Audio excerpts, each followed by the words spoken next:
I got to England, and in my day, they would teach. We had discussions that were all written, and you fill in the blank. So I'd say, "It's nice to meet you, Brother Clark." And Yeah. And you know, uh, those type of things, and you had to memorize the whole discussion. The script. Yeah, the script, and they filled in the common name of Brown, right? Mm-hmm.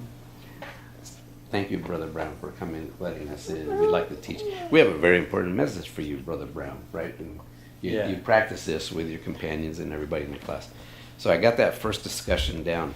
When I got to England, we all met the mission president and things, and he says, "Okay, we do things different over here than what the mission home.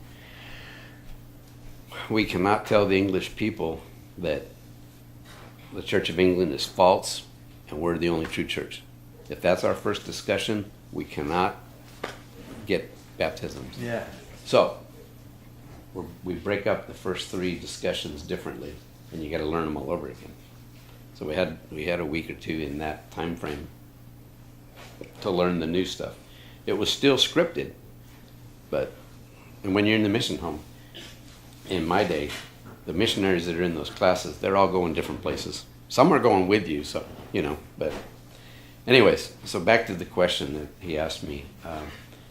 My first assignment was to Harlow, Newtown in Essex. So that's like saying Phoenix, Arizona in the United States. Right? Yeah. So the town that I first was assigned and stayed the longest part of my mission in was Harlow, England. Okay, and my last name was Harlow. Yeah. And I've already told you the story of the Howard Harlow and the main street of Howard. Yeah. Right, all that. Okay, so I get there, and if I told you the story of the fact that where I was living, there was an old church way back in the 1600s or more, whatever. And it was the church of the time there, and they had records. They wouldn't sell them to the church. You couldn't go to microfiche them or anything because they were against the church race, basically. And we call it bishop, right, that runs our board. Well, theirs is a vicar, and that vicar, whatever, is the head of that parish, if you call it that. And he's the keeper of those records. And I asked if I could search the records. And I went through, they said yeah, and so my companion and I went in on our P-Day, they called it, preparation day. And I went through the books, and I'm writing down all the Harlows and all the, when they were born and died and all the records, and I'm writing all this stuff down.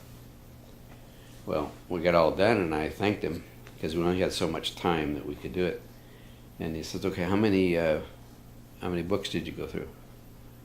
I says, "I don't know, maybe 4 or 5. How many pages did you look at?" I'm thinking, I don't know. I didn't know I was supposed to keep track. So he says, "Well, let's guess." So he figures it out, and he goes, "Okay, you owe me X number of pounds and shillings." And it was a huge dollar amount. It was huge. You had to pay for every page you looked at. Okay? Oh, and wow. And then there was a book fee.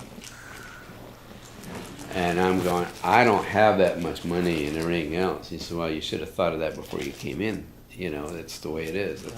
That's what we, So, well, I don't have it on me." He said, "Well, you're going to need to bring it back." So I went to the boarding house I was living at, and the owner of the boarding thing, he is a member of that church. He smoked and drank and had a mouth on him, but super nice guy. And he went down there with me and my companion. and he let that guy have it. He says, you should have told him up front there's a charge. He doesn't have to know that. You're the one that's selling it, and you this and you that, and there's no way in this that this is going to happen. You can just write this off, you know. That's cool. And had a big blow up with the guy. So they didn't charge me anything. He backed it off, but I don't know how they would have collected on me. You know what I mean? I didn't have that kind of money. So, but yeah, I found a lot of Harlow records and things, and I gave it to my mother, who was doing all the genealogy for the family. And I went also at a different time to the graveyard in what they call Harlow Old Town. Harlow was the main old town with the old churches and the cemeteries and everything. It was small. And then as it grew, they put in a big shopping center and new police, new everything. And so they called it Harlow Newtown. So there's Harlow Old Town and Harlow Newtown. And when you see it on the map, you Google it, you'll see Harlow. But if you zoom in and zoom in, you'll get Harlow Newtown or Harlow Old Yeah. Town. And I went through all the graveyards and different things, and so that was a